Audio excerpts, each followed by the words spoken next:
Hello दोस्तों, स्वागत है आपका एक बार फिर से हमारे इस वीडियो में। दोस्तों, आज की इस वीडियो में हम आपको भारत में यूरोपीय कंपनियों के आगमन के बारे में बताएंगे। किस तरह से भारत में यूरोपीय कंपनियों का आगमन हुआ। दोस्तों, सबसे पहले भारत में पुर्तगाली आए थे, उसके बाद में डच, और डचों के बाद में आए थे अंग्रेज, अंग्रेज़ों के बाद में आए थे डेनिश, और अंतिम में आए थे फ्रांसीसी। दोस्तों, आपको पता होगा ये सभी यूरोपीय किस लिए आए थे। भारत में यूरोपीय कंपनियों का आगमन कैसे हुआ, क्यों हुआ, आखिर ये लोग भारत में क्यों आए थे, क्या कारण था। तो दोस्तों, चलिए स्टार्ट करते हैं। दोस्तों, इसका पहला उद्देश्य ये था कि भारत में काली मिर्च और मसालों के व्यापार पर अपना अधिकार करना था, क्योंकि ये लोग क्या करते थे, भारत से काली मिर्च और मसालों को ले जा कर के अपने कॉन्टिनेंट यानी कि यूरोप महाद्वीप में 60 गुना मुनाफा कमाया करते थे। इसलिए ये लोग आया करते थे। और इनका दूसरा मकसद था कि भारत में जो पहले से अरबी व्यापारी जो थे उनके प्रभाव को समाप्त करना, यानी अपना साम्राज्य विस्तार करना और भारत पर राज करना। और दोस्तों, तीसरा इसका उद्देश्य था भारत में ईसाई धर्म का प्रचार प्रसार करना और अधिक से अधिक लोगों को ईसाई धर्म में परिवर्तित करना। तो दोस्तों, आपको इनके उद्देश्यों के बारे में तो पता चल गया, इसलिए आए थे। अब हम बात करते हैं भारत में सबसे पहले आने वाली शक्ति पुर्तगालियों के बारे में। जैसा कि आपको पता है कि पुर्तगाली भारत में 1498 में आए थे। हुआ ये था कि पुर्तगाल का एक यात्री था वास्को डी गामा। वो क्या है, व्यापार के लिए अपने जहाज़ से अटलांटिक महासागर से अफ्रीका महाद्वीप के केप ऑफ गुड होप्स के रास्ते भारत के केरल में कालीकट बंदरगाह पर उतरा था। यहाँ के जो शासक थे जमोरिन, इन्होंने वास्को डी गामा का स्वागत किया था। और दोस्तों, मैं आपको एक बात और बता दूं, जो वास्को डी गामा था वो भारत में आया कैसे था। तो इसका कारण मिलता है कि जब वास्को डी गामा समुद्र के रास्ते हिंद महासागर पहुंचा था, तो यहाँ उसे भारत का एक गुजराती व्यापारी अब्दुल मनीद से मुलाकात हुई और अब्दुल मनीद ने ही उसे भारत के बारे में बताया था। तो दोस्तों, इस प्रकार से वास्को डी गामा भारत में आ गया। दोस्तों, वास्को डी गामा के बारे में और मैं बताऊं, वास्को डी गामा भारत में कुल 3 बार आया था।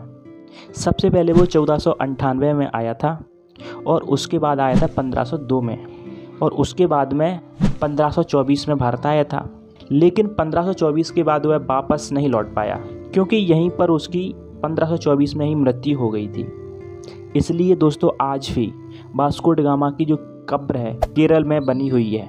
दोस्तों, अब हम बात करते हैं वास्को डी गामा के बाद 1500 ईस्वी में दूसरा पुर्तगाली यात्री पेंड्रा अल्वारेज भारत आया था, जो 13 जहाज लेकर आया था, क्योंकि उसको पता था भारत में बहुत सारा माल है, धन है, तो उसको ले जाया जाए यहाँ से और वहाँ पर बहुत सारा मुनाफा कमाया जाए, इसलिए आया था। दोस्तों, अब हम बात करते हैं पुर्तगालियों ने भारत में अपनी पहली व्यापारिक कोठी 1503 में कोच्चि में स्थापित की, और यहाँ पुर्तगालियों की राजधानी भी रही थी, और कोच्चि में ही अपना पहला दुर्ग यानी कि किला स्थापित किया था। जैसा कि दोस्तों आपको पता है कि पुर्तगालियों का भारत में राज्य चलने लगा था, इनकी फैक्ट्री वगैरह चलने लगी थी।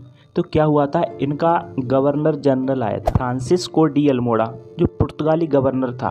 दोस्तों, फ्रांसिस अल्मीडा 1505 से लेकर 1509 तक भारत में रहा था। ये भारत का पहला पुर्तगाली गवर्नर था। इसी ने हिंद महासागर से होने वाले व्यापार पर एकाधिकार के लिए शांत जल की नीति, जिसे हम इंग्लिश में ब्लू वाटर पॉलिसी भी कहते हैं, इसको अपनाया था। इससे होता ये था कि समुद्र के रास्ते से जो भी व्यापार करने जाएगा, या भारत से जाएगा, या फिर अफ्रीका महाद्वीप से, या ऑस्ट्रेलिया महाद्वीप से, कोई भी यहाँ से हिंद महासागर से निकलेगा, उसको इन पुर्तगाली से परमिट लेना पड़ता था। इससे वो कर वसूल करते थे, इसलिए इन्होंने ब्लू वाटर पॉलिसी को अपनाया था। दोस्तों, फ्रांसिस्को डी अल्मीडा के बाद में आया था अल्फांसो उल्वुरकर्क, जो 1509 में आया था और 1515 तक रहा था। दोस्तों, अल्वुरकर्क को भारत में पुर्तगाली शक्ति का वास्तविक संस्थापक कहते हैं। हुआ ये था कि इसी ने 1510 में बीजापुर के जो शासक थे यूसुफ आदिल शाह से युद्ध में गोवा को छीन लिया था।